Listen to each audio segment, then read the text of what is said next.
Hello everyone, welcome to Anime Dreams.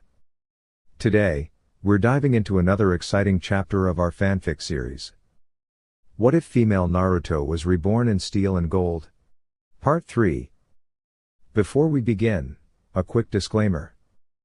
The content on this channel is purely for entertainment and discussion purposes. I do not own any of the anime footage featured in my videos.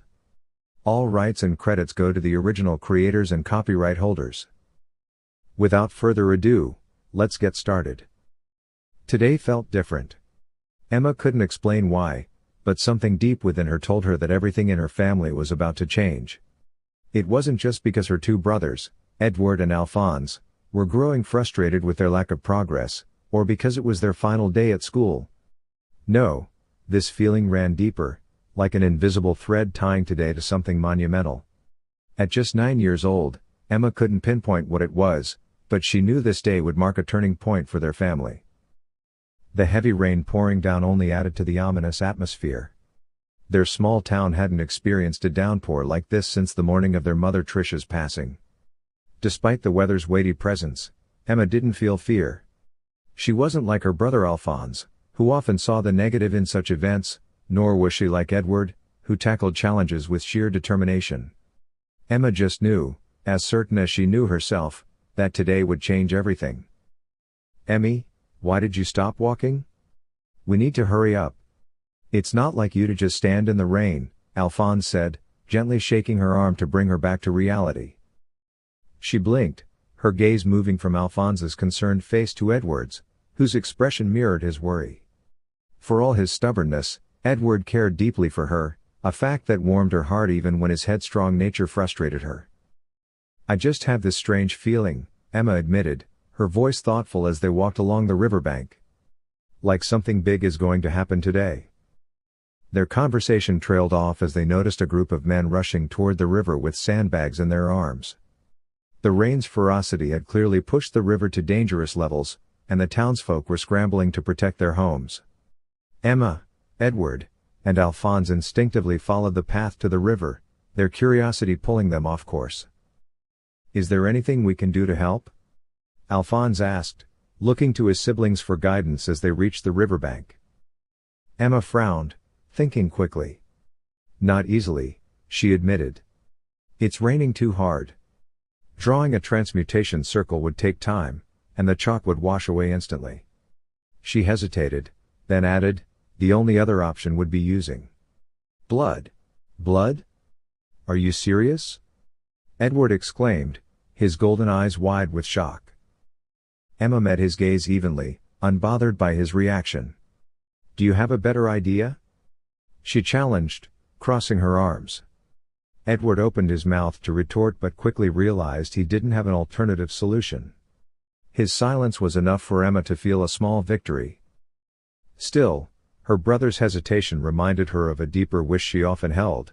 She wanted Edward to focus his talents on something that could bring him peace and happiness. His obsession with bringing their mother back was consuming him, and while she understood his pain, she wished he could see that their lives weren't entirely bleak. "Kids! What are you doing here? Get out of here, it's dangerous," one of the men shouted, noticing the three of them standing too close to the swollen river. Emma turned toward the man, about to insist that they weren't in any real danger, when her attention was drawn to a woman walking confidently toward the scene. There was something different about her, something commanding. Unlike most women in their quiet, traditional town, this woman carried herself with an air of authority that demanded respect. Her mere presence silenced the men around her as she gave calm, firm instructions. Emma stared, her mind briefly flashing to memories of a life she didn't fully understand. The woman's confidence reminded her of someone she had once admired, or perhaps had been herself, in another time. Words she had spoken to a teammate surfaced in her mind. "Why should I care what people think of me? One day, I'll prove them all wrong." For a moment, Emma could almost see herself standing proudly beside friends she couldn't name, declaring a dream that once seemed impossible. Her heart swelled with determination. Perhaps this woman wasn't just a figure of authority but a reminder of the strength Emma wanted to reclaim. "Did you see what she just did, Emmy?" Alphonse asked, breaking her reverie. What? Emma replied, raising an eyebrow, though her thoughts lingered on the mysterious woman who had captivated her attention. Emma's younger brother frowned and pointed toward the wall that had appeared out of nowhere. She blinked, furrowing her brows at Alphonse, who immediately launched into an explanation about the raven-haired woman standing before them. According to him, this impressive woman had created the massive wall with nothing but her hands. He went on with more details, but this was the gist of what Emma gathered. How is it possible to do alchemy without drawing a transmutation circle? Edward asked, scratching his head. None of the books we've read mentioned anything like that. No, the books didn't cover such a concept. But perhaps this woman had discovered a way to bypass the problem that they, too, faced. As much as Emma enjoyed learning about alchemy, she had to admit that drawing transmutation circles was time-consuming. If she were ever caught in a fight, there wouldn't be enough time to draw one. It wasn't like sealing, where she could prepare a seal in advance and use it when needed. We have to learn from her. Edward exclaimed, his golden eyes shining with excitement. His enthusiasm made Emma smile despite herself. We still have so much to learn about alchemy. She could be the perfect teacher. For you too, maybe, Emma thought as she glanced at her brothers. She loved studying alchemy, but her interests diverged from theirs. She wanted to explore combining alchemy with sealing techniques, not mastering large-scale applications like the woman had. Alchemy wasn't something she intended to dedicate her entire life to, and its intensive learning curve demanded a level of commitment she wasn't ready to give. A part of her focus remained on improving her country and exploring what other cultures could offer the world. Emma, what do you think? Edward asked, his eagerness evident. Think about what? Learning alchemy from that woman. Edward's face lit up as he looked back at the woman. Emma looked at her brother and then at the older woman before shaking her head. You and Al should go for it. She could give you both the experience you need, but I'm not joining you. I'm not meant to be an alchemist like you two. What do you mean? Alphonse asked, frowning. I thought you loved alchemy. I do like alchemy, Al, but not in the same way you and Ed do. Emma hesitated as her thoughts drifted. Suddenly, the woman coughed violently, specks of blood staining the ground. For a brief moment, Emma was struck by a memory, Neji's final moments. She clenched her fists as she remembered his pale face and the quiet determination in his voice as he said it had been his choice. It wasn't fair. Neji had been far too young. Emma, what will you do if we go? We can't leave you behind. Edward's voice pulled her from her thoughts. He looked at her with genuine concern. You're our sister. It wouldn't feel right leaving you alone. I know Granny can look after you, but it's not the same. Ed, I'll be fine, Emma reassured him, ruffling his hair, which earned a familiar scowl. I'm not a baby. Edward opened his mouth to argue, but Emma's attention shifted to the woman being supported by her husband. Out of the three siblings, Emma knew she was the most independent. Unlike her brothers, she understood what it truly meant to be alone. While she had the body and emotions of a 9-year-old, her past experiences had shaped her into someone who could take care of herself. We can't leave you, Emmy, Alphonse said, his voice soft but determined. We've always been together. It wouldn't feel right. I have Winry and Granny. I'll be fine, Al, Emma replied with a smile, though the truth in her heart was far more complicated. She wasn't entirely fine. The thought of her brothers venturing into the unknown filled her with worry. Who would make sure they ate properly? Who would stop their arguments when they got carried away? There were so many uncertainties, but she couldn't let them see her doubts. If you ever change your mind, you know where to find us, Edward said with a faint smile.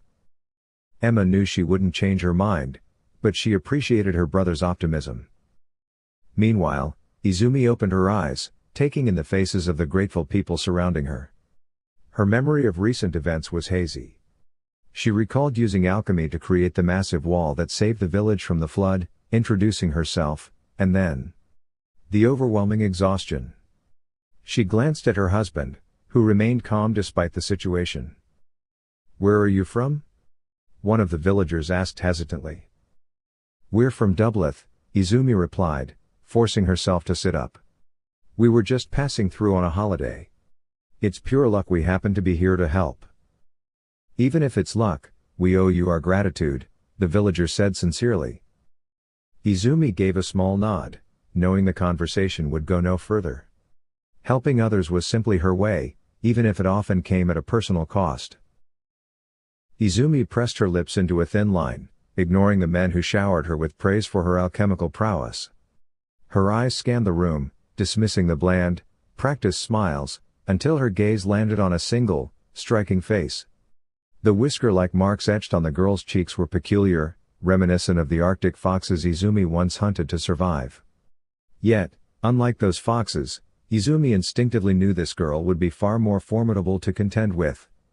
There was an intangible quality about her, something that commanded attention. It wasn't just the whisker marks that set the girl apart, it was her presence. She exuded an unshakable confidence, an aura that seemed incongruous with her age. The girl couldn't have been older than 9, yet she carried herself with a poise that even many grown women lacked.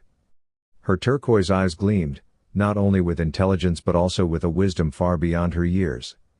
Izumi found herself wondering what kind of life could have shaped someone so young into someone so remarkable. "Granny, please accept us as your disciples." Izumi blinked, startled from her thoughts, and in an instant, she instinctively swung the bundle she was carrying over her shoulder at the two boys who had dashed toward her. She scowled, affronted. "Who are you calling Granny?" she snapped, clenching her fists in irritation. "I don't even have gray hair." "My brothers are hopeless when it comes to women," a high-pitched voice interjected. Izumi turned, her eyes landing on the same girl she had been observing. "I keep telling them not to call a lady old, but they never listen," the girl continued with a shrug. "We forgot, big sister," one of the boys whined, pouting. His sister, however, seemed unfazed, rolling her eyes in exasperation. "Apologize to the nice lady," the girl instructed, folding her arms across her chest. "And make it sincere. If you're not, I won't talk to either of you again, you know I can hold a grudge." Izumi's lips twitched in amusement as the two boys turned to her with robotic precision, bowing deeply and apologizing profusely. They even went as far as to address her as big sister, much to her reluctant amusement. It was clear these boys adored their sister, given how well they listened to her. "Big sis, please accept us as your disciples," one of the boys pleaded earnestly, sweat beading on his brow.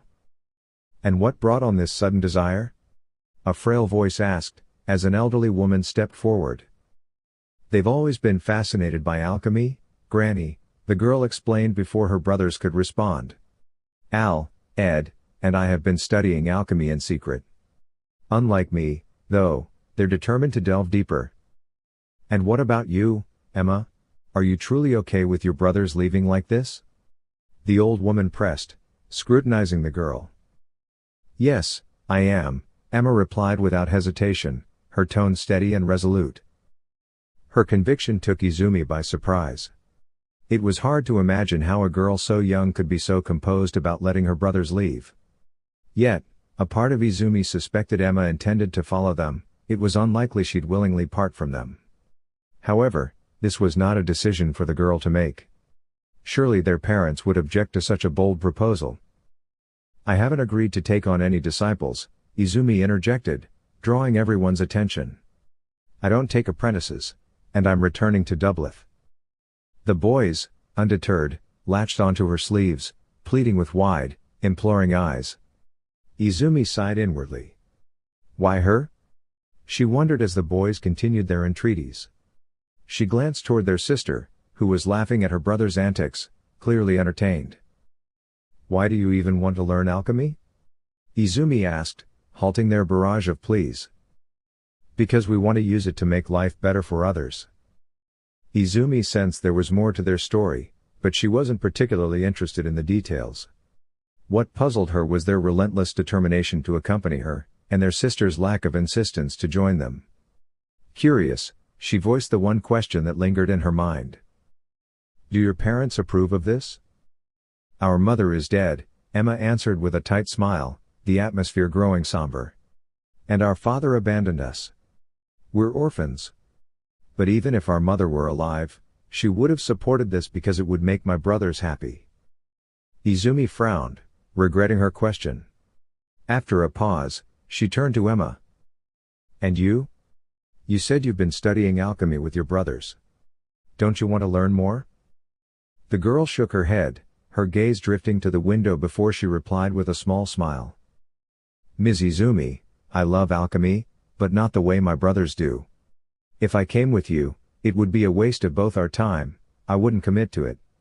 My brothers, on the other hand, would give their hearts and souls to alchemy. My heart lies elsewhere. Emma will be fine, the old woman said, placing a comforting hand on the girl's shoulder. She may be young, but she's capable of taking care of herself, unlike her brothers. We can take care of ourselves. The boys protested in unison. Izumi sighed. These kids were persistent, and their unusual dynamic intrigued her. Yet, taking on disciples was no small decision. She would need to think carefully before agreeing to anything. Izumi exhaled deeply, her gaze fixed on the young girl named Emma, who looked back with pleading eyes.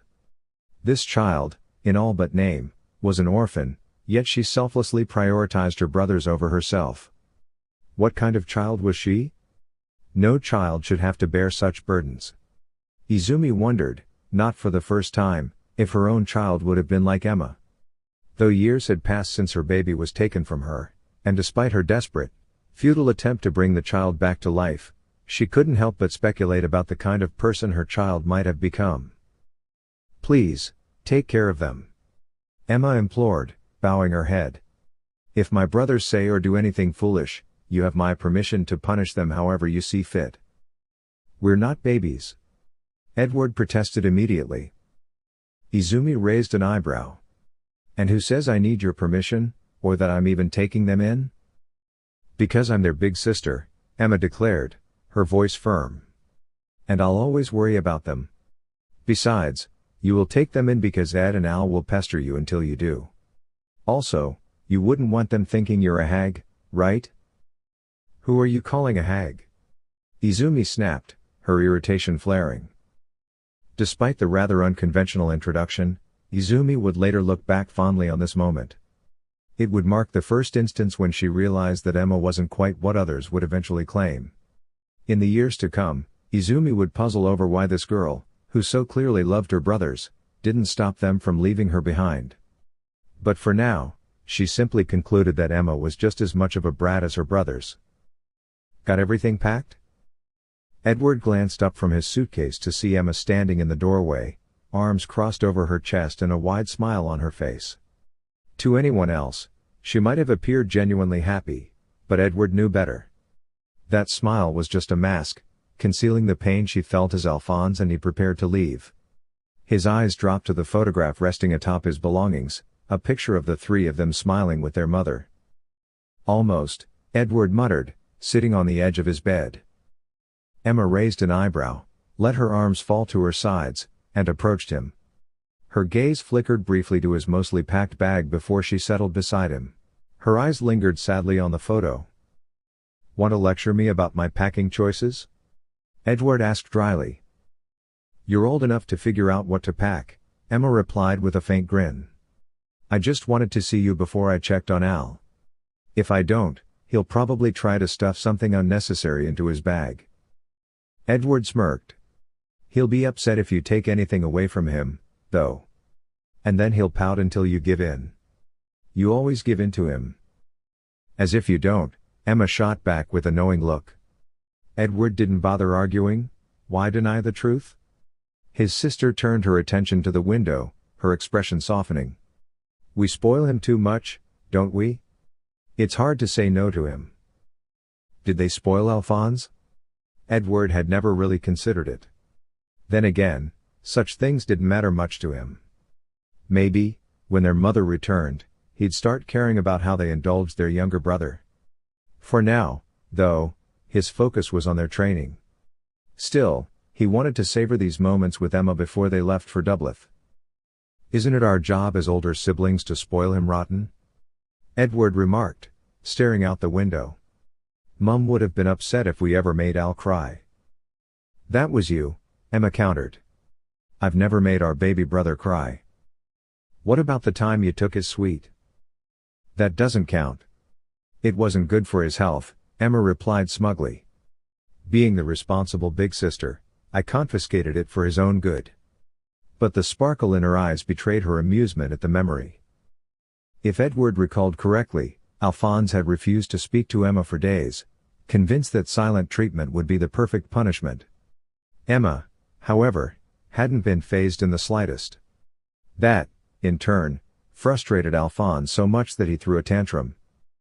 Mum was furious with you for that, Edward said, chuckling at the recollection. I know, but I couldn't resist doing that to him, Emma confessed, a hint of guilt in her voice. She scolded me so harshly for hurting Al's feelings that I wanted to apologize. But then, I'd remember how good it tasted and forget about it altogether. You know Mom always hated it when one of us was upset. Do you remember how she'd try to kiss our pain away or tickle us just to make us smile? Edward nodded, a wistful smile crossing his face. He remembered vividly how much their mother valued their happiness. Whenever he and Emma argued, their mother would tickle them and gently remind them not to fight. One time, when he had angrily declared that he hated his twin sister, their mother, Tricia, had given him a look of pure disappointment before calmly explaining that he shouldn't say things he didn't mean. She would then distract them with games or recount stories of times they had stood up for one another, reinforcing how much they cared for each other. He also remembered feeling a pang of jealousy that Emma had inherited their mother's strikingly beautiful eyes, a constant, physical reminder of their connection to her. Even now, the envy lingered, though he would never admit it aloud. You okay, Ed? Emma asked, pulling him from his thoughts. I'm fine, Emmy, Edward replied, giving her shoulder a gentle nudge. But I should be asking you the same question. Are you sure you don't want to come with us? We've never left you alone before, never been apart. I'm certain, Ed, Emma said firmly, locking eyes with him. If I came with you, who knows what I'd do? I might tell her about your plan to bring Mum back, just so she could talk you out of it. Although, I doubt you'd listen to her. Besides, I have my own plans. I'm not staying here. What do you mean you're not staying here? Edward shouted, leaping from his seat. Emma, what are you planning? And why am I just now hearing about this? Wait, are you going to stay with Winry and Granny? Emma pressed her lips into a thin line, looking out the window before meeting his gaze. She shook her head, and Edward felt a wave of confusion. If not with Winry and Granny, then where? She had nowhere else to go. Could she be leaving because of him and Al?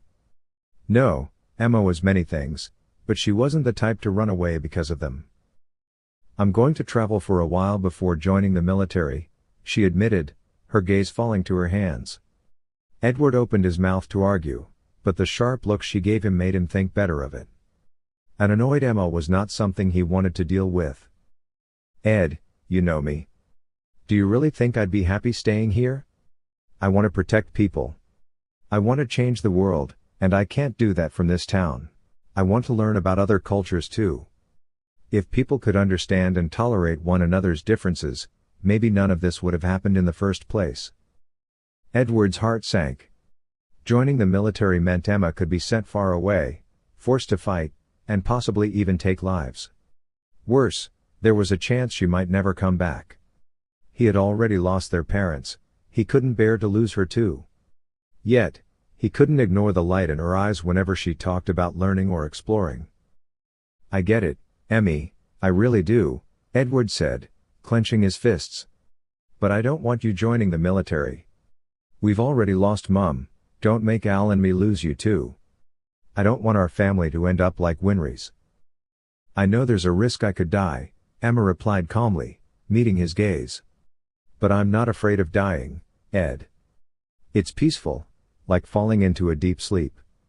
I want you and Al to live in a country where you're free and safe to pursue your dreams. If joining the military helps me create that world, then it's worth the risk.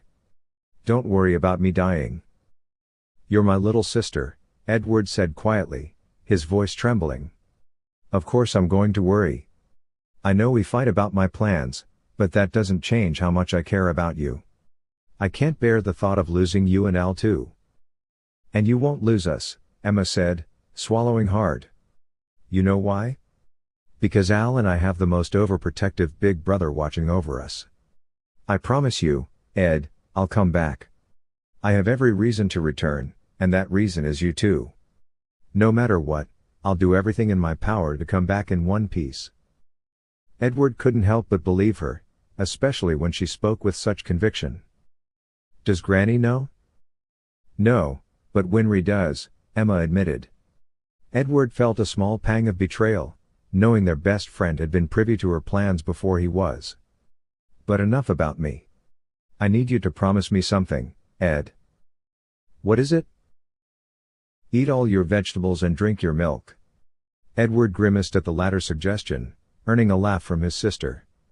His twin, with striking blue eyes, shook her head in amusement. I'm kidding about the milk, Ed.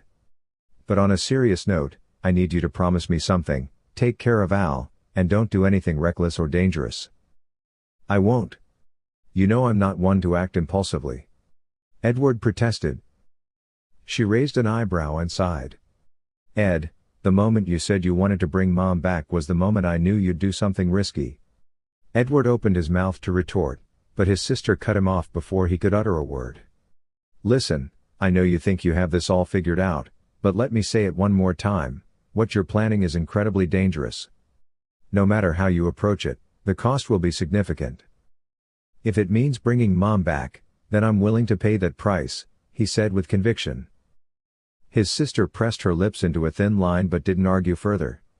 Instead, she pulled him into a tight embrace, as if it might be their last.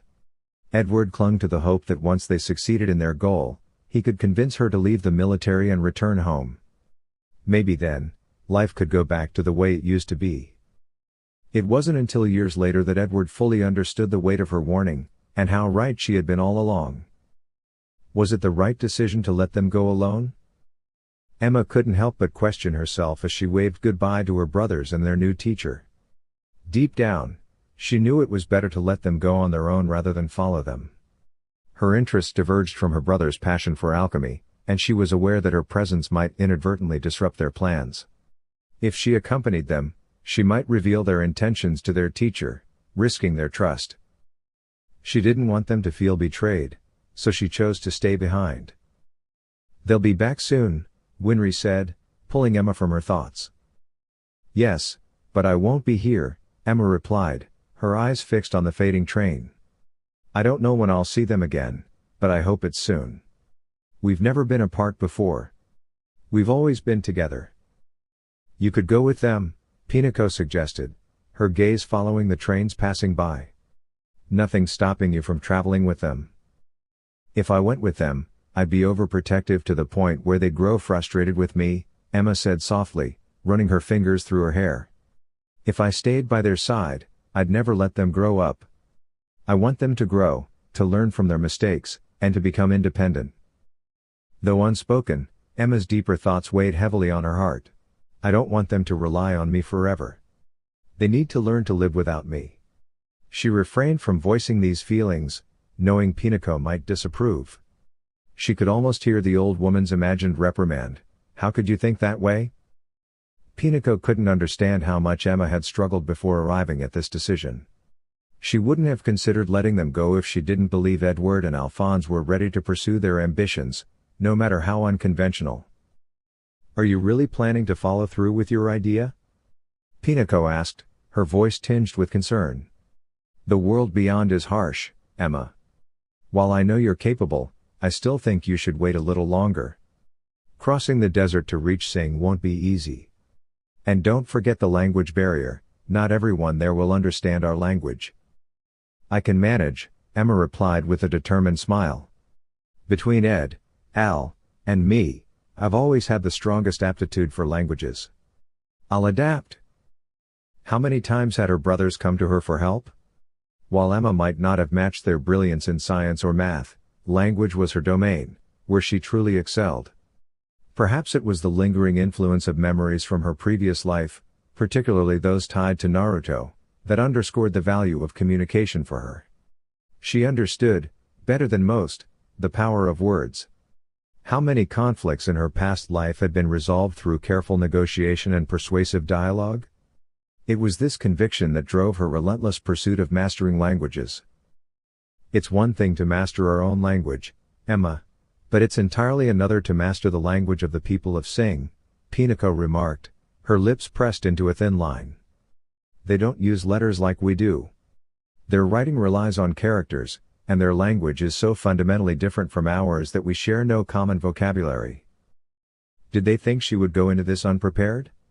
Emma tightened her fists as a determined thought crossed her mind. I've done my research.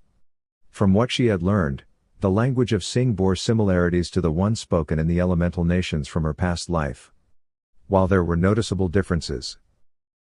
The Zinese language leaned more toward informality compared to the structured formality she remembered. It wasn't a challenge she found insurmountable. Even if it proved difficult, Emma was resolute. She would not leave Sing until she had mastered its language. Grandmother, if anyone can learn Zinese, it's Emma, Winry said confidently, turning to meet their gaze. Emma couldn't help but smile at her best friend's support. Winry returned the smile, though Emma noticed the hint of sadness lingering in her eyes.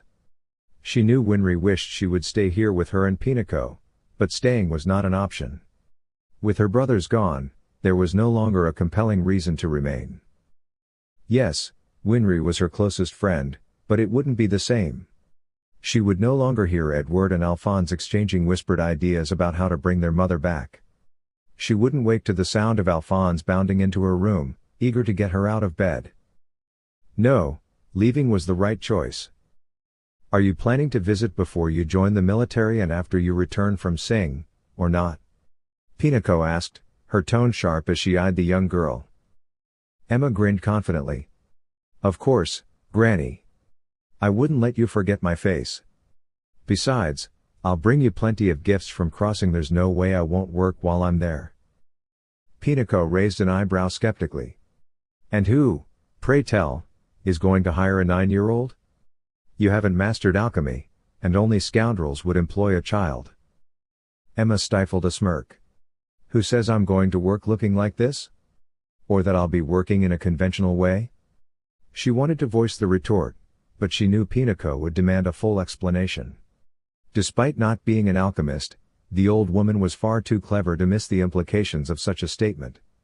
If Pinako discovered Emma's plan to use chakra to push herself beyond normal limits, she would likely lecture her for hours about misusing such a rare gift. I won't know until I try, Granny, Emma replied finally, keeping her tone light. Pinako sighed, her question more of a resigned statement. Nothing I say will convince you to stay a little longer? Emma shook her head with determination. I love this town, Granny, but I was never meant to stay here forever.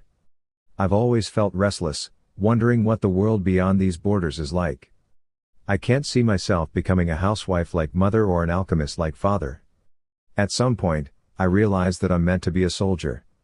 I want to make this country safe, for you, for Winry, and for my brothers. To be a great leader, I need to understand the lands beyond our own. Besides, Emma added softly, this town holds some painful memories. It's hard to live in that house knowing Al and Ed are gone. How could I stay in a place where I watched my second mother die? Where I saw my own mother wither away?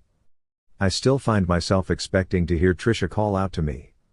Climbing trees no longer feels the same because it reminds me of how she worried over me. Even cooking in the kitchen makes me want to cry, remembering her sweet voice apologizing for making me do chores. The truth of her words weighed heavily on her heart. Without her brothers, the house felt emptier than ever. If Emma wanted to live a fulfilling life, she had to leave this town. Stuffing her clothes into her duffel bag, Emma sat on the bed and picked up the family photo from her bedside table.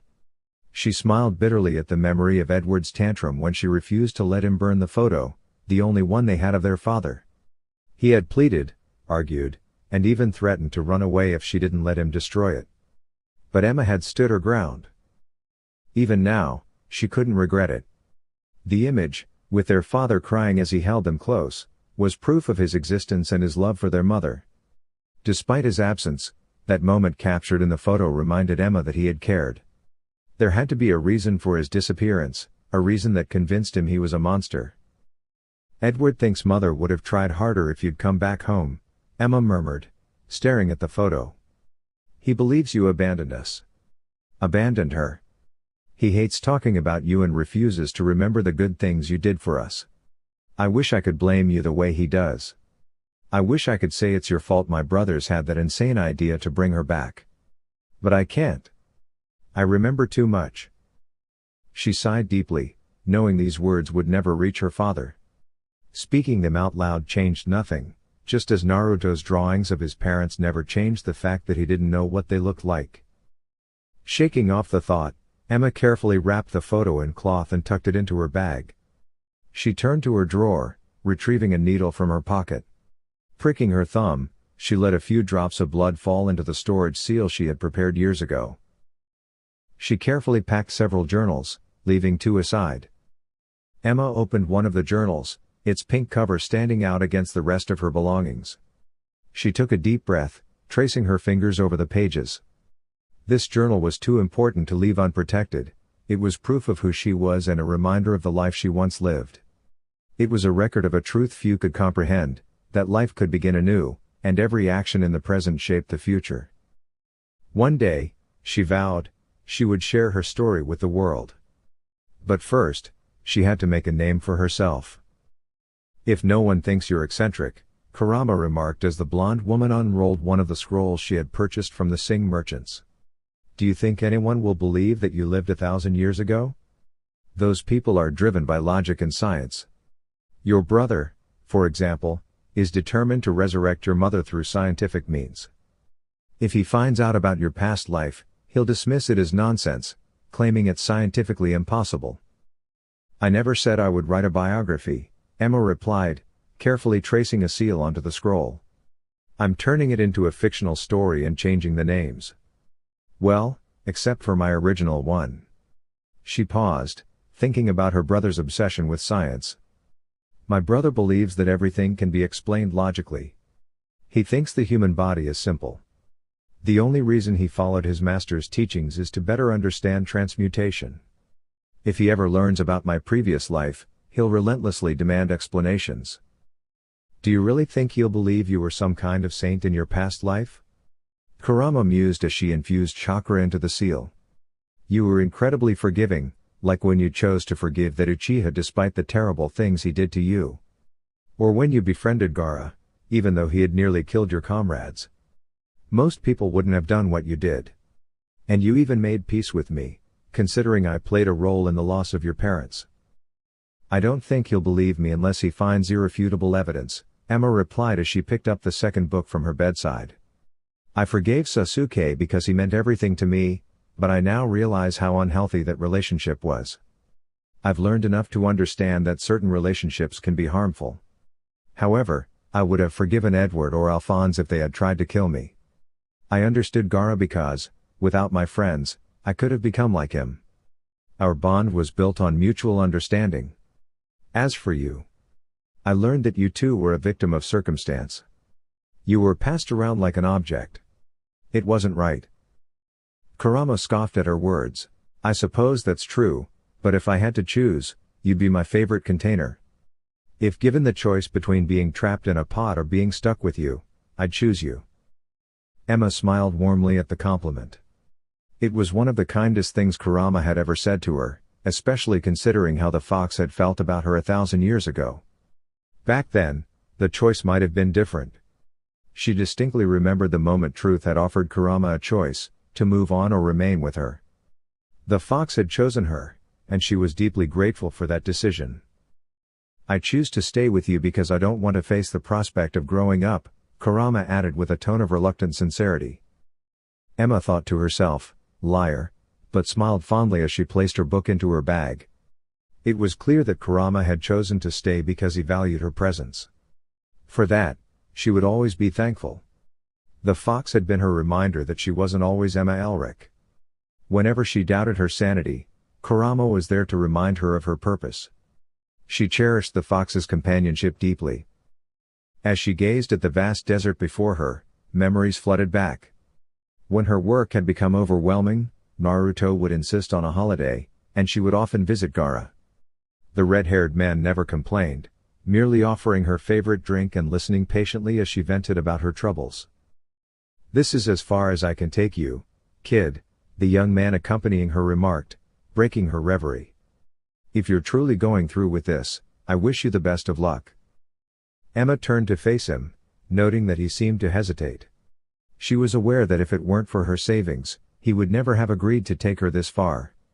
In this world, it was considered dangerous for a young girl to travel alone, but Emma had been a kunoichi in her past life, and she wasn't about to let the desert's heat defeat her. "Thank you, sir." "Thank you?" The man blinked in surprise, clearly baffled by her gratitude. "I'm sending you to certain death, and you thank me? I did this for the money." Emma smiled gently. "You think you're a bad person for taking the money? The truth is, you accepted because you wanted to provide for your family. It's because of your actions that your family will have food tonight." The man blinked, seemingly taken aback by her perspective. Emma thanked him once more before taking her first steps into the desert, a symbolic start to her journey of self-discovery.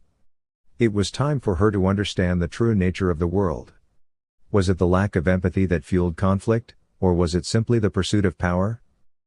She adjusted the forged documents in her hands. Creating them using alchemy had been tricky at first, but once she figured it out, she couldn't resist the temptation to test them. The officials she encountered had believed the documents were authentic. If she were any other child, she might feel guilty, but Emma knew the reality. If she wanted to pursue her dreams, she would need to make some compromises. With a clear purpose in mind, she retrieved a light pink scarf from her bag and carefully wrapped it around her head. She remembered one of the key lessons for surviving in a desert: protecting her head from the heat. She also recalled the advice to never wear your favorite clothes in such harsh environments, something she learned from Sakura, who was heartbroken when her clothes were ruined during a similar journey. While not overly concerned with fashion, Emma had sentimental attachments to certain items. She didn't want to damage the clothes Winry and Pinako had given her, nor lose the hairclip Edward and Alphonse had gifted her on their first birthday without their mother. "How do you plan to cross the desert?" Kurama asked, sounding skeptical as she took another step. "Don't tell me you're planning to walk the whole way?" Emma paused and tilted her head in confusion. "Why not?" Kurama sighed, exasperated. "Some things never change. Your impulsiveness seems to have carried over," he muttered. "Why walk when you can use your chakra to move faster? If you insist on walking, it'll take us days to cross." Realizing her mistake, Emma took a deep breath and channeled her chakra into the soles of her feet, propelling herself forward at a faster pace. She'd never fully pushed herself to use chakra to its limits in this world, but with no one around to judge her, she decided it was time to test her abilities. If she wanted to make it to her destination in just 2 days, she would need to speed up. After some time, Emma stopped running when she saw ruins rising from the sand. Though she still had plenty of energy left, something about the ruins called to her, perhaps her curiosity about the past or an instinct guiding her toward them. She unwrapped her scarf, released her hair from its tie, and sat on one of the stone walls. It felt like a good decision. She needed to catch her breath. "Do you have any idea which civilization this is?" Kurama asked, his voice tinged with curiosity. Emma glanced at the stones and shook her head. "It's not Konoha or Sunagakur, that much I can tell." Kurama would have rolled his eyes if he could, but Emma ignored the comment. Standing up from the stone, she began exploring the ruins. Perhaps these ancient remains could offer her the answers she sought, or at least spark new questions. She couldn't help but admire the beauty of the place. Although she wasn't an architect, Emma loved to sketch, and the stone buildings, while worn by time, seemed to have been constructed from the most exquisite materials. In the sunlight, it was easy to imagine that this place had once been a magnificent civilization. As she walked deeper into the ruins, Emma heard faint footsteps and whispers, but no one made their presence known. Feeling confident in her ability to defend herself if needed, she continued onward, her curiosity outweighing any unease. She stopped in front of a particularly striking stone, one she hadn't noticed before. It was beautiful but seemed incomplete, and Emma's interest only deepened. She pulled out her journal and pencil, determined to capture the details in her drawing. If she could understand the significance of the ruin, perhaps a historian could decipher it. It reminded her of the complex seals she used to draw, though the art of sealing had been lost for a long time. Still, she felt a strange connection to it. "Why are you so focused on this?" "It's just a drawing on a wall," Kurama grumbled as she sketched. "I thought you were more interested in seeing how the world has changed, not in drawing ruins in your notebook." Emma paused her work and looked at the incomplete stone. "Because it's incomplete, and I don't like seeing things unfinished," she replied, furrowing her brow in concentration. "If we find the missing piece and bring it to the capital, who knows what we could discover. Besides, it feels off." "What do you mean by off?" "I can't explain it," Emma shrugged. "Maybe it's my alchemist's instincts or my connection to seals, but something about this place doesn't sit right with me." Despite the calm surroundings, Emma felt an odd energy in the ruins. It was as though the remnants of the past lingered, a forgotten story yet to be fully uncovered. The silence here felt heavy, as though the place was haunted by its history, with no one left to remember it. If she concentrated, Emma could almost feel the remnants of chakra that once permeated the area, filled with sorrow and lost hope. Thump. While still holding her book, Emma tilted her head slightly, then adjusted her position to get a better look at the intruder. She could feel the tension in the air as she closed the book and turned to see a young boy with white hair and red eyes staring at her with a look of deep anger. It was the first time Emma had seen someone from Aishavala in person. "Why did you approach me?" Emma asked calmly, keeping her voice steady. "You're an Amestrian," the boy shouted, his voice trembling with emotion. "Your people hurt my family." Emma could sense the boy's pain, his eyes filled with anger and sadness. She understood those feelings, as they reminded her of the deep hurt caused by past conflicts. She knew how easily pain could turn into resentment, something she had experienced herself. But in her heart, Emma believed that a world without hurtful feelings and revenge would be a much kinder place. "Will hurting me bring your family back?" she asked softly, taking a step back. "If it would, I would understand, but it won't change what happened." "You think I'm to blame for everything that's happened?" "You're not the only one who's lost someone. My best friend lost their family too. People from all sides made mistakes. None of us are perfect." Emma reached out and gently helped the boy to his feet, noticing how much younger he seemed when she got a closer look. He was just a child, like her, carrying a heavy burden of grief. She could see that he didn't yet understand the complexity of the world around him. "I know you're upset," Emma continued, her voice kind but firm. "But hurting others won't help. It will only make things harder. When we hold on to hate, it doesn't bring back what we've lost. It only makes us feel more empty inside. I know it's hard, but there's another way to heal, a way that doesn't hurt anyone else." The boy stared at her, his face filled with confusion as he tried to understand her words. Emma knew that this was his first time feeling the sting of loss, and it was hard to see beyond that hurt. She had been through similar struggles, but she had learned that there was always a better way to move forward. Just then, an elderly woman appeared from behind a nearby structure, her eyes filled with concern. "What is happening here, child?" she asked, noticing the situation. Emma turned to her. "This boy thought I was the enemy because of where I'm from. He was upset about what happened to his family, but I was only defending myself.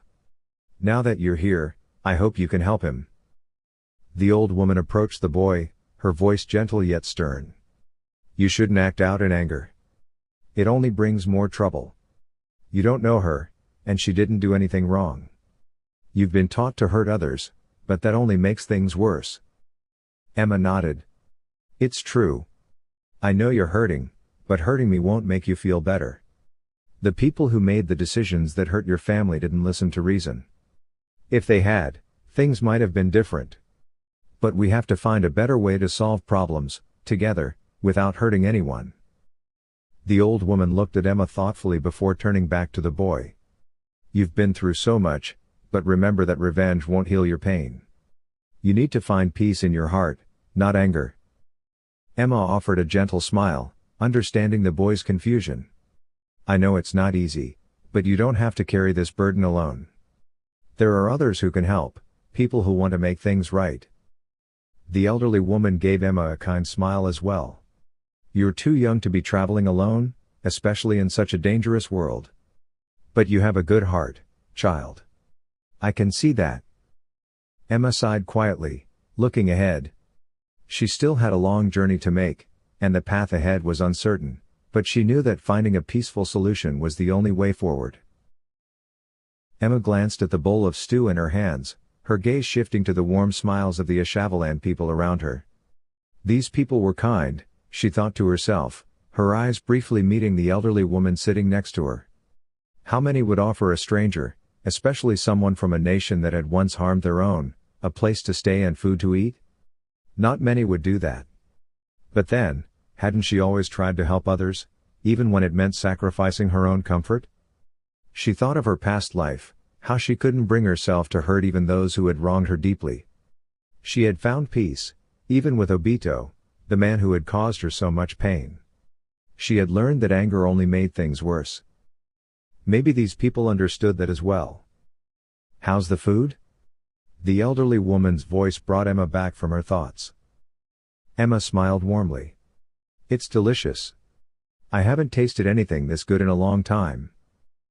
One of the children snickered, while the elderly woman simply blinked in surprise. The taste of the food came from something deeper than its flavor, it came from the kindness of the people who prepared it. It reminded her of the meals she used to share with her brothers back in her childhood. So, why did you come all this way alone? One of the older women asked, gently rocking a baby in her arms. I want to see the world, Emma answered after swallowing a spoonful of porridge. I want to learn about the cultures around this country before I try to become the leader. A silence fell over the group. Emma's words weren't what they expected from someone her age, and she understood why. At her age, most kids weren't thinking about leadership or how to make their country a better place. But Emma had seen too much unnecessary bloodshed in her life. So many lives had been lost during the Ashalav War, and too many children had been orphaned. All because of decisions that could have been avoided. A stronger government, more careful soldiers, and better leadership might have prevented it all. Why do you want to rise to the top? The old woman asked, her voice calm but serious. You could do other things. Why choose that role? I want to make this country better, Emma replied earnestly. I want a place where people live with kindness and love, where we don't fight unnecessary wars. The war cost more than lives, it drained resources that could have gone to schools, hospitals, and the future. I believe the best way to help is to be in charge. The children laughed lightly, while the adults looked at her with a mixture of sympathy and skepticism. They didn't believe she could do it. They thought she was dreaming, but Emma wasn't dreaming. She would make her vision a reality. If someone like Gaara could become a leader, despite his past, then Emma believed she too could lead her country to a brighter future. The elderly woman sighed deeply and looked Emma in the eyes. The road you want to walk is not easy. You will face dangers and challenges. You'll be asked to do things that go against your beliefs. You may even become a pawn for the military. It could take years before you get anywhere. There will be those who try to stop you. People have been harmed, even killed, for refusing to follow orders. You don't have to follow this path. I know, Emma said firmly, but if I don't try, then nothing will ever change. I will make mistakes, but I will keep going. I'll face whatever it takes to reach my goal. Even if it means betraying those close to you? The woman asked. I would do what's necessary, Emma said, her voice steady. Even if it means hurting those I care about, I'll keep moving forward. They might never forgive me, but they'll understand why I did it. As long as this country becomes safe and peaceful, they'll forgive me in time. The group went quiet, contemplating her words. Emma's resolve was unshaken, and even if they doubted her, she knew she would keep striving for a better future. What made you decide on this path? The old woman asked, her tone softer now. I've always known I wanted to be a soldier, to be in charge, Emma answered, looking into the distance as if recalling a memory. When my best friend lost her family in the war, I knew I had to do something. No child should ever have to suffer the way she did. One of the children looked up at her curiously. What about your parents? Emma's smile faded slightly, but her eyes remained determined. She would not stop until her dream of a better future was realized. Her parents? Her mother had passed away, and there would be no return. She had entrusted Emma with the responsibility of protecting her brothers, a duty Emma would uphold with unwavering devotion. As for her father, his whereabouts were unknown, and perhaps she would encounter him someday. No, she needed to see him. She wanted him to validate that her brother's decision was reckless. My mother is gone, Emma replied solemnly. My father left us when we were young. So, I suppose that makes me an orphan. She noticed the old woman's surprise. A child, calm despite the abandonment of her father? Not many could speak so composedly of their fractured family. Yet Emma had lived through hardships that had taught her not to harbor anger indefinitely. She had grown tired of bitterness. Where are your brothers? The woman asked, handing her more food. With their teacher, Emma answered. They're training to be alchemists, and I believe they will contribute greatly to this country. The woman remained silent, but Emma could see the skepticism in her eyes. Did the woman think her brothers would bring harm to the country? No, they were driven by a deep love to help others.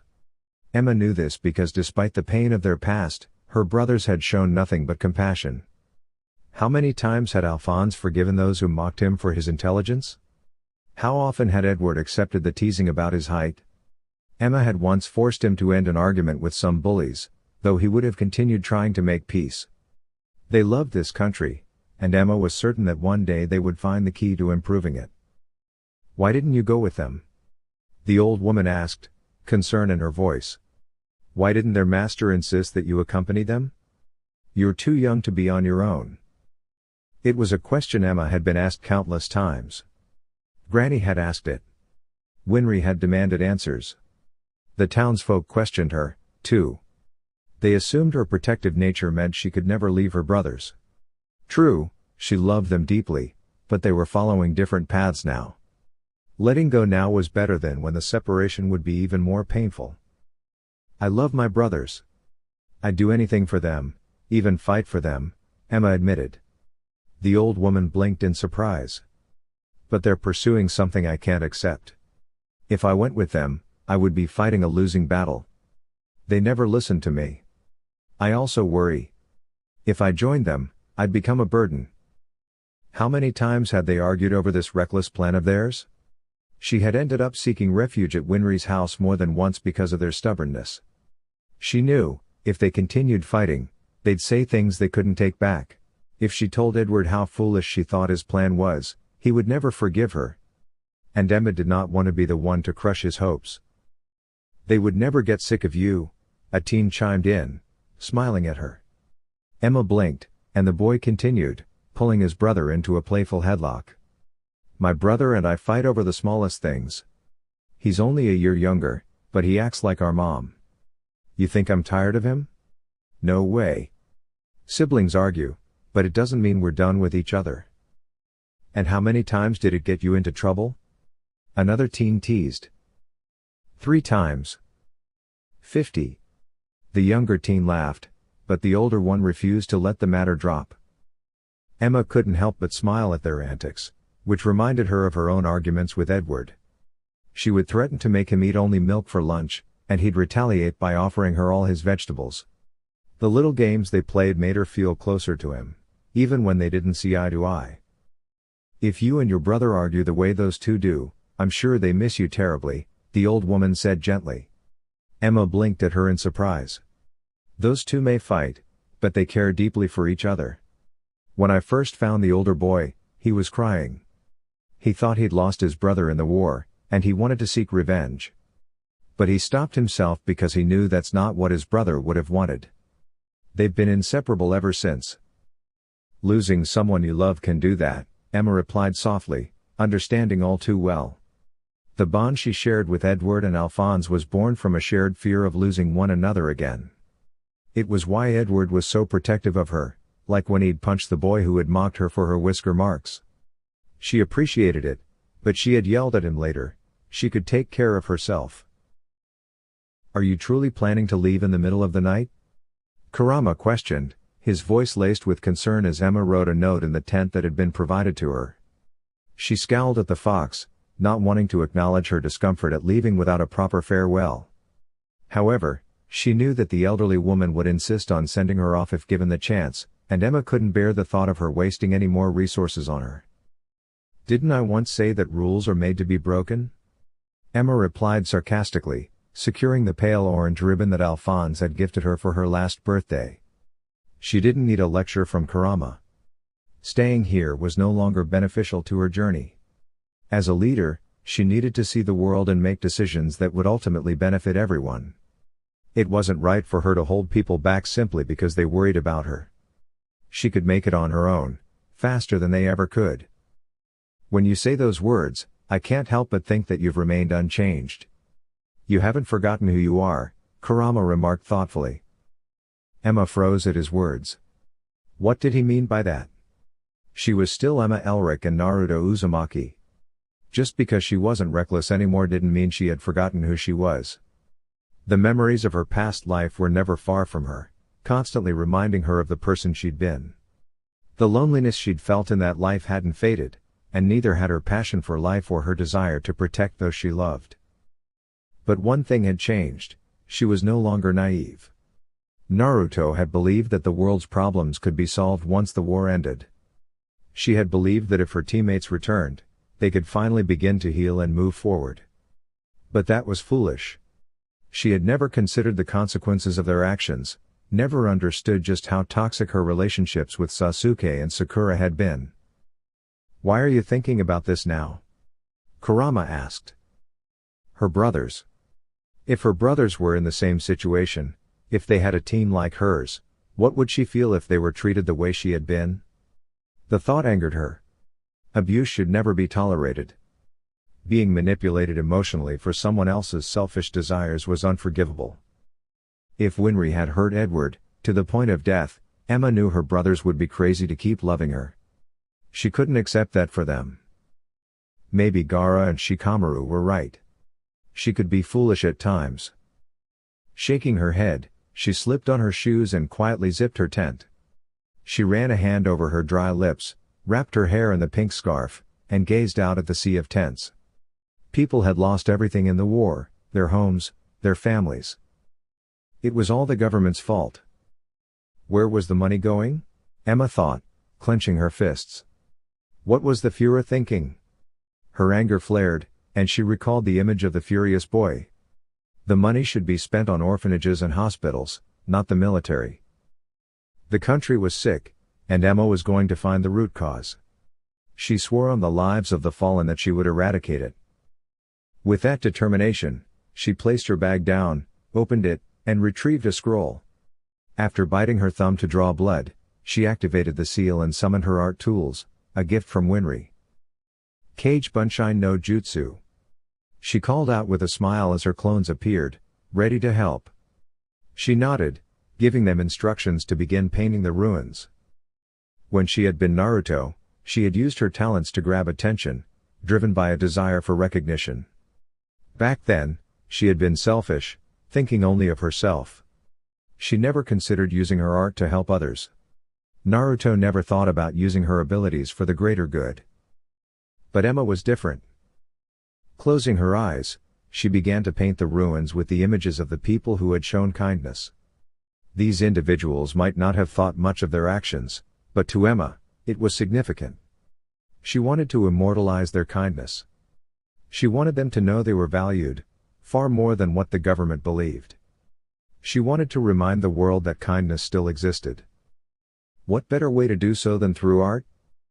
One day, Naruto, Kurama warned as he assisted with the painting, "You'll have to harden your heart. There are people who will take advantage of your kindness. You may think you've changed, but some aspects of you haven't. Harden my heart? Emma snapped, her frustration clear. I've been betrayed by the one I thought I loved. I know what betrayal feels like, but I won't let it cloud my view of the world. These people have shown me that kindness still exists. She would not allow the past to dictate her future. It took Emma a full day to reach Sing, much longer than she had anticipated. Naturally, she hadn't considered how her hunger would affect her journey. Sing's capital was both exactly what Emma expected and nothing like it at all. The people had a similar appearance with dark hair and eyes, but there was something subtly different about them compared to the people of her homeland. While her own country's citizens often seemed guarded, there was an easygoing sense of freedom among the people of Crossing. Although some of the locals looked as though they might pose a threat, Emma couldn't help but feel a sense of relief, as if she could breathe easily. Ah, a foreign child. And such an exotic one, too. A vendor remarked as he stared intently at her whisker marks.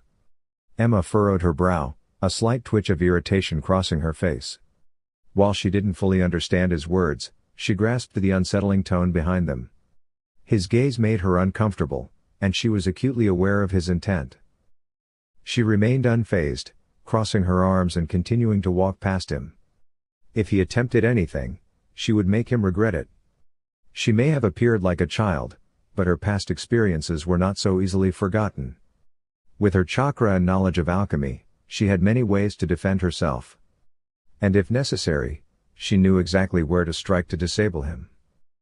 For now, however, she would play the part of the naive foreigner. Emma continued walking when she noticed a pair of dark eyes studying her intently.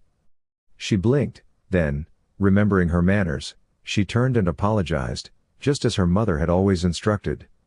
She paused when she realized a boy, no older than herself, was staring at her. By his side stood a girl who briefly glanced between him and Emma. Why was he looking at her so intently? Emma wondered, lightly touching her whisker marks. Were they so unusual? She had never been the subject of such attention in the desert. Shaking her head, she shrugged and flicked her hair over her shoulder, brushing off the thought. You think he's another reincarnated soul? Kurama asked, his voice filled with a hint of amusement.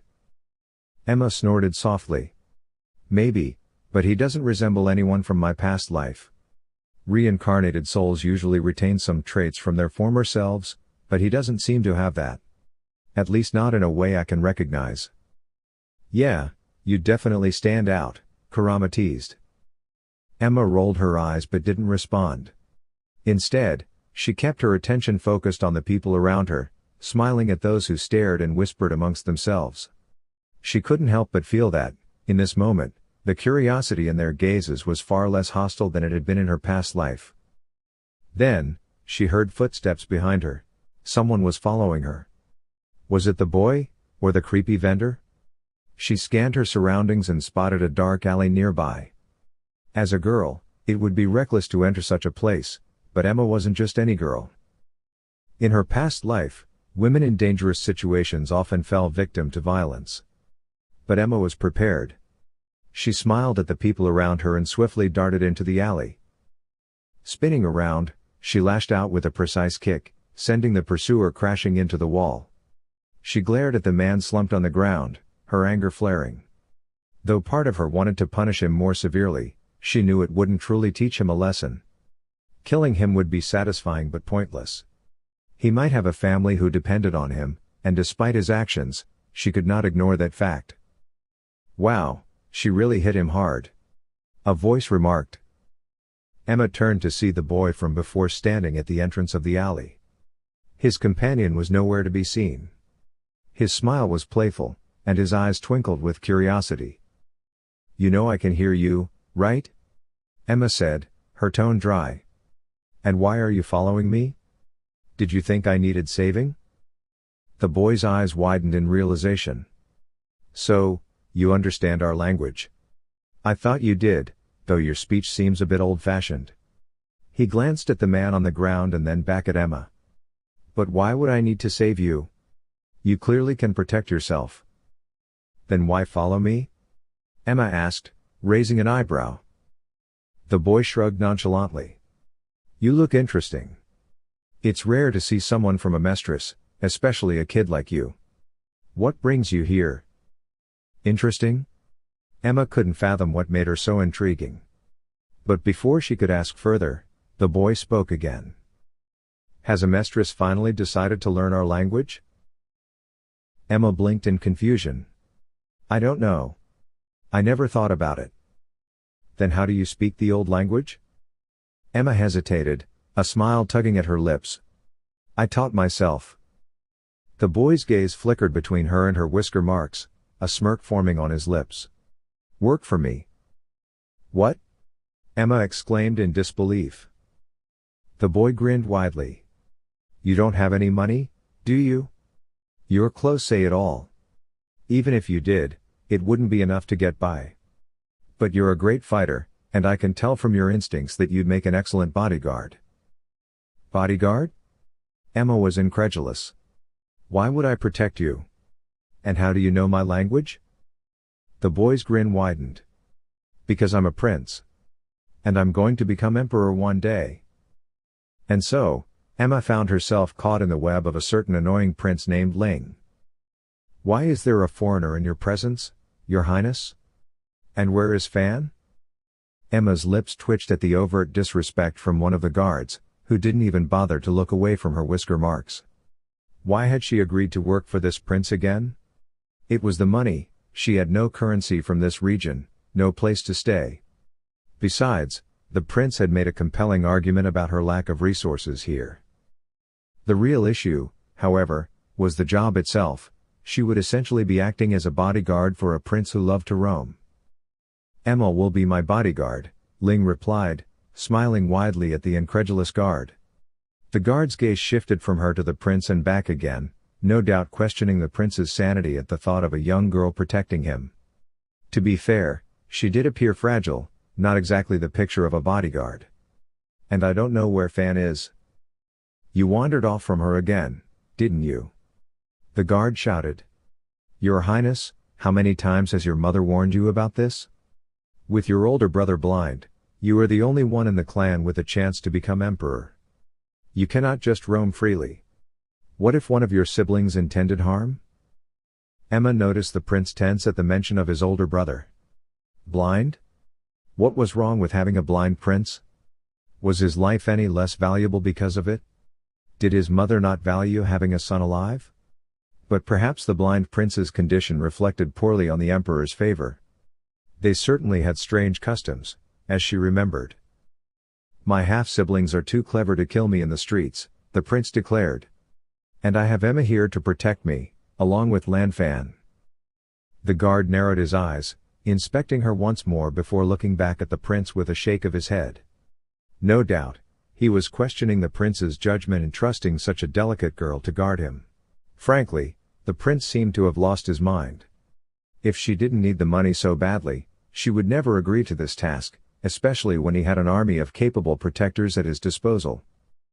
You think a little girl like her should have the honor of protecting you? The guard sneered.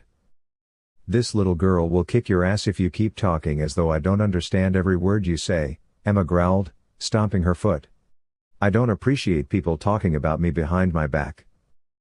She knows how to speak our language? The guard stammered. Why didn't you mention this, master? I assumed it was obvious, the prince replied. The guard groaned, while Emma shot the prince a glare. How dare he withhold that information? Did he think it was funny to let his guards discover last minute that she was fluent in their language? This was a man she could barely tolerate. Where's my brother? I'm sure he'd like to meet Emma, Ling said, flashing a broad grin at the startled guard. It's been too long since I've had a meaningful conversation with him. Your Highness. Do you intend to defy your mother's wishes? The guard shouted, but Ling bypassed him and continued walking. Emma furrowed her brow, scratching her head before hurriedly following the prince. What was so terrible about his brother? Was there something she didn't know? This country was so confusing. How could she have thought that Singh resembled Konoha? Her thoughts raced as she followed the prince through the clan compound, tracking his chakra. Why would a mother forbid her son from seeing his brother? Was there something about the prince's older brother she didn't understand? Wait. She recalled that the blind were historically treated poorly and crossing according to the books, blindness was considered a curse from the gods. Did she really believe the emperor's first son was a curse? You must be wondering why I'm breaking the rules, aren't you? Emma halted and looked up to see the prince standing atop a roof. His smile, wide but unnatural, reminded her of painful memories. It wasn't the expression of someone truly happy. She pursed her lips, nodded in response, and watched as the prince leapt down. He dusted himself off before gazing out at a pond where ducks waddled toward the water. They say my brother had sight until he was 4, Ling said, leaning against a nearby wall. His eyes flickered nervously, scanning the surroundings as he tensed at the distant shouts of the guards. He drew closer to the shadows, his gaze still fixed on the pond. Before then, he was my mother's pride and joy, her first surviving son. But then a fever struck. For a week, the clan was on edge, unsure whether he would survive.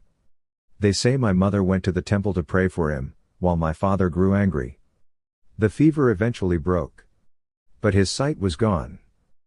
And your mother wished he had died instead, didn't she? Ling didn't respond, turning away as he walked toward the smallest room. His silence, coupled with the profound pain radiating from him, was all the answer she needed. She didn't have to hear it from his lips. She couldn't fathom what it would feel like if her own mother had wished death upon one of her siblings. She could never imagine that kind of pain. Ling, I'm here to see you. Ling didn't wait for his brother's response before sliding open the door. As he entered, his gaze fell on Huang, who sat with his eyes closed, holding a brush close to his chest. He was deep in thought. Who was he drawing this time? Was it the same melancholic figure from before, or the harsh scenes of battle? Ling often wondered how his brother, despite his blindness, could paint such vivid pictures of the world outside. Ling, how many times have I asked you to knock before entering my room? And who is this? Don't tell me it's Fan again, I can tell by her footsteps that she's not the usual companion, Huang said, not bothering to look up from the scroll in his hands. I've acquired a new bodyguard, Ling responded, taking his usual seat across from his brother. He smiled as he watched his brother pause, dropping his brush. Huang's milky black eyes flickered with suspicion. There was a slight gasp from Emma, which Ling assumed was due to her never having encountered a blind person before. Her name is Emma Elric. Emma Elric? That name sounds unfamiliar, Huang remarked. It is, Emma answered shortly, her gaze shifting uncomfortably around the room. Ling noticed his brother's body tense as he twisted his head to look at Emma. The coldness in her eyes caught him off guard. It was different from the icy stare his mother often gave his brother. This was more like the coldness his father exhibited when his mother introduced their daughter. Why did Emma have that look? Huang had never left the house. Emma Elric? It doesn't seem to suit you, Huang said, his voice lacking its usual calmness. He swatted Ling's hand away when he attempted to help him with his tea. It sounds too refined and intelligent. You don't seem like someone who would fit that description. Ling frowned, sensing an unusual sharpness in his brother's tone. Huang was typically polite, especially to women. Why was he being so distant with Emma? He glanced at Emma, noticing her hands clenching into fists. Her jaw was tight, and Ling could see the effort it took for her to stay composed. Perhaps Emma Elric doesn't sound particularly smart or refined, Emma replied, her voice steady despite the tension. But it's the name my late mother gave me. At least I had a mother who cared for me. Ling shot her a warning glance, but she paid him no heed. There was a fire in her eyes. And I am smart enough to know I never want to repeat my past mistakes. I've learned from them. Huang's fists tightened, and the flare of his nostrils revealed the depth of his anger. Ling knew that despite his blindness, Huang could be destructive when enraged. What was Emma thinking? She didn't understand his brother's potential wrath. And what mistakes would those be? Huang asked sharply. I made the mistake of trusting someone I shouldn't have, Emma retorted, her voice dripping with bitterness. I made the mistake of pleading for his life, only for him to throw it back in my face. I made the mistake of abandoning my brothers to wander the world on my own. I made the mistake of wanting to live my own life. Ling, leave me with your bodyguard, Huang instructed. Why? Ling asked, confused. I wish to speak with her. And you can't speak in front of me? Huang's narrowed eyes silenced Ling, and with a resigned sigh, he rose to leave. If he wanted to keep peace, it seemed he would have to leave the two of them alone. After all these years, you are still angry with me? Angry? The words were sharp, as her blood boiled. How could he speak so casually? She had died because of him. Huang might have been Ling's cherished older brother, but to her, he was still Sasuke. He was the one who had ended her life, the reason behind all her torment. He had been the cause of her nightmares and the prolonged suffering of the war. He had hurt her in ways words couldn't describe. Did he truly think she could forgive him? She would never forget what he had done. You killed me in cold blood, Sasuke, Emma's voice trembled with rage. You murdered me, all while claiming to love me. You are the reason every time I close my eyes, I relive my death. I believed I loved you, and I would have done anything for you, but you didn't show me the same decency. Her emotions overwhelmed her. The sight of Sasuke, no, Huang, she corrected herself, being blind, was the last straw. He was being portrayed as the victim, but was that how they would feel if they knew the truth? Would they still sympathize with him if they understood the extent of his ingratitude? How he had forsaken everything for the sake of power, leaving the village to bear the burden of bringing him back? No, they didn't know the truth. Only she knew. I've done terrible things, Huang said, setting down his tea and locking eyes with her. I killed my brother because I thought he deserved it. I abandoned the village in pursuit of power, leaving you with the weight of bringing me back. I took your life because I couldn't stand the idea of you becoming stronger than me. As a consequence of my actions, the truth robbed me of my sight and the love of my new mother. I became the most despised person in this kingdom, and for what? To make me feel the pain I caused you? Truth allowed me to sense with my chakra, but I can no longer access it like you can. Truth? Truth allowed you to pass on without demanding anything in return, Kurama's voice echoed in her mind. You were a person of goodness, and as a reward for your sacrifice, he allowed you to keep everything. He took away everything Sasuke valued to make him comprehend his wrongs. Was that true? She recalled Truth telling her that she was fortunate. There was no toll to be paid for her reincarnation. What you went through and what you sacrificed for your country was enough, he had said. She was a hero, and that was why Truth allowed her to return. You must be fortunate, Naruto, Huang spoke softly, without bitterness in his tone, as if he had come to accept his fate. I've wondered for years whether Truth would show you kindness and give you everything you longed for. Do you have brothers? Perhaps a loving mother and father too? It feels like our roles are reversed. You don't know anything, Sasuke. She shouted. I have 2 brothers, but they are far away from me. They are on a path I can't follow, one that might lead them to danger, but they won't listen. A loving mother and father? My mother was loving, but she died from an illness that I couldn't cure or diagnose. Your life has been difficult, but mine is still hard. He stared at her, tilting his head slightly, his eyes filled with a painful expression that she could hardly bear. The same pain he had inflicted on her countless times. How many times had she tried to reason with him? How many times had they fought over his reckless decisions? How many times had she pleaded, begging him to return home to them? She hated how he had made her feel so weak. Do you know, Huang began, breaking the silence, everyone thought you were the reckless one. They believed because you did pranks without a care that you were careless. The council watched you more closely than they did me, and that was their greatest mistake. They thought that because they treated you poorly, you would abandon them. They never understood that the person they mistreated could hurt them in the most devastating way. Sakura thought you were reckless and just wanted attention, but you were never like that. You were reckless when it came to emotions, but you always knew what to do. Sasuke. You knew when to prank and the vulnerabilities of every clan compound, Huang continued. I envied you for that because my original father respected you for it. You were able to train his officers to be more vigilant. You gave him insight on how to improve it. You pranked people, not out of spite, but because you wanted the village to improve. You had no one, but you still wanted to protect the village like it was the most important thing in the world. Why was he speaking like this? This was not the person he had been. I hated you once, Huang admitted, his voice quieter now. Emma staggered back in surprise. Did you know that when I inherited my brother's memories, I saw how much he loved you? He taught you to read and write. He told you stories. He did everything he promised me but never did. I hated you for that, but then I saw how deeply you cared for him.